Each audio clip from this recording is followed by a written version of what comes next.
เหม็นคักเหม็นแน่เหม็นคักแค่เหม็นดอกกินเป็ดเหม็นเอาลายจนบ่อยากเฮ็ดเคยบ่อยากเฮ็ดเวียกมันอีหยังมันเฮ็ดบ่ได้มันเหม็นหลายเหม็นเป็นตาสั่งเหม็นคักแน่จักดอกอีหยังมากินเหม็นทางดังแท้นอ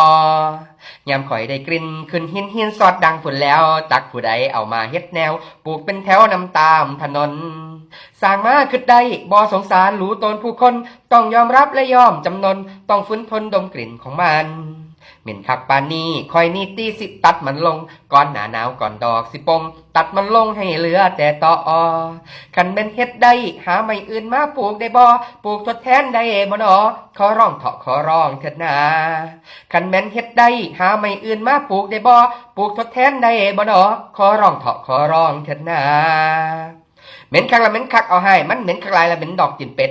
เวียกการเคยละบ่ได้เฮ็ดวินดอกกินเป็ดละวินคักวินแน่ผู้ปลูกละสามารถขึ้นได้สร้างบ่เข้าใจของกินมันแน่ทั้งขึ้นหูดังนี่แหมทั้งขึ้นหูดังนี่แหมเหม็นคักเหม็นแน่ละเหม็นดอกกินเป็ด